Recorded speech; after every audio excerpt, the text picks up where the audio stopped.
So far we have been talking about metal complexes or coordination compounds in a descriptive way. We have distinguished that there is the central metal and there's ligands around them. Just by counting electrons one can tell the overall charge. However, if we want to, other than just describe the metal complexes, we want to be able to explain and predict things like geometry, color, magnetic and electric properties.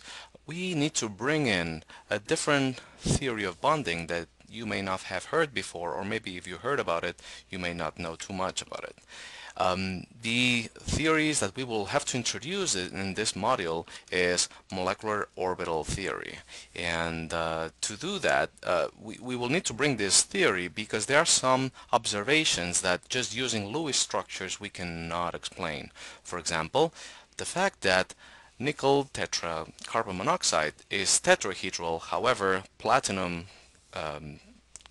tetracarbon monoxide is square planar, even though they have nickel and platinum are not too different from each other. So we will have to be able to explain why this difference exists. Or, for example, cobalt and nickel are one next to each other, and yet cobalt will typically admit 6 ligands around them, will form octahedral metal complexes. However, nickel will only admit 4, so it will form tetrahedral complexes. Why is that? Or another observation. So the cobalt hexa-amino complex is yellow. However, if you substitute one ammonia by one chloride, it becomes purple. We have to be able to explain these observations, and to do that we will have to bring in the molecular orbital theory. Another one that we have not talked about is magnetic properties. Magnetic properties are such that when compounds have unpaired electrons or paired electrons, they will behave differently in presence of a magnet.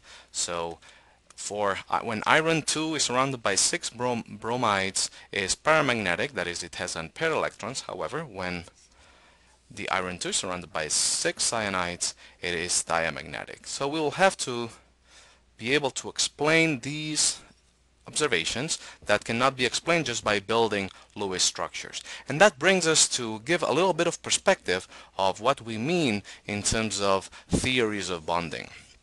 And we will have to make sure that we understand that different theories of bonding explain different things, and they may be more or less complex, but they answer different kinds of questions. And we have to be able to be comfortable and switch from one theory to another, and not to pretend that there's only one single true theory and the other ones are false. So, for example, Lewis structures can allow us to predict that, well, the molecule of nitrogen is much strong, has a bond that is stronger than the molecule or difluoride, because this is a single bond and this is a triple bond. That just with Lewis structures can predict that.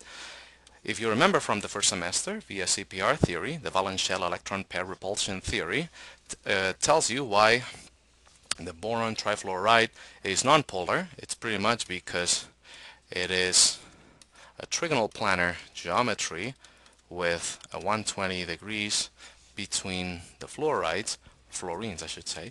It's not ionic or 100% ionic, and therefore it's planar. However, because nitrogen has an extra lone pair, it forms, these hydrogens are out of the plane or not in the same plane as nitrogen, and this will form a dipole. This is the VSEPR theory, not the same as Lewis structure theory. They predict different kind of things. And from your organic chemistry, you may remember valence bond theory. And why is it that 1,2-dichloroethane can have free rotation, and therefore these two chlorines can be found in different positions at 180 degrees or 60, etc. However, when the hybridization of these two carbons is sp2, this one is however sp3, sp2 does not allow free rotation, and therefore you find two different compounds, the E and the Z. This is the kind of results that valence bond theory can predict. Finally, and the one that we will use to explain all those phenomena that we have described in this one right here in coordination compounds, is the molecular orbital theory. And one of the examples, not only in coordination compounds, is that nitrogen is not attracted by magnets, that is diamagnetic, but oxygen, it is attracted by magnets, and that is, it has unpaired electrons, even though when you draw the Lewis structure of nitrogen and oxygen, I don't see any unpaired electrons in oxygen. So where are the unpaired electrons that makes oxygen be attracted by magnets? Only molecular orbital theory can explain that.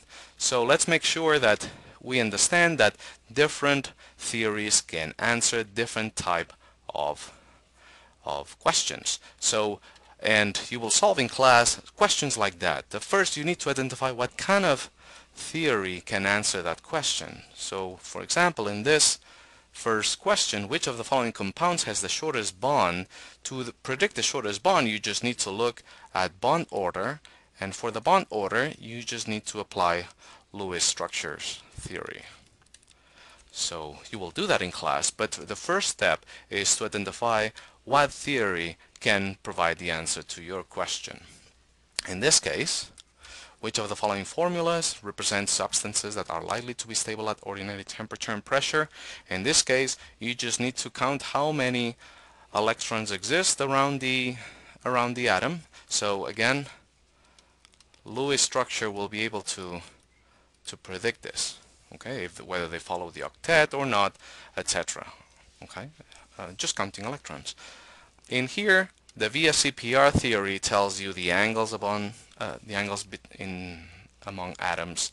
And finally, which of the following molecules is nonpolar? Again, VSEPR will tell you by seeing how these fluorines are distributed in the space. Very different if you are being asked this question: which of the following molecules has the longest bond? If you draw the Lewis structure, it's hard to see why is it that, well, it's hard to see which one is going to be the longest. This can only be predicted with molecular orbital theory, which we will learn about it in 1 day or 2. So just making sure that the message of this video is that at hand you have 4 different theories of bonding. Needless to say that the most sophisticated, the most complete one is molecular orbital theory. The molecular orbital theory is the most robust, the one that starts from first principles from quantum mechanics and is able to predict all these properties: structure, charge, dipoles, etc. However, the caveat is that you cannot visualize it very well. You can still do it, but you need a computer to do that. So notice that as you go down in this table, the more complex the theory becomes, and therefore it may be more convenient to use a lightweight theory such as Lewis structure to predict just molecular charge or basic properties of a molecule. Okay, so this is the take-home message of the video. We will tackle some of these theories a little bit more before we jump into molecular orbital theory.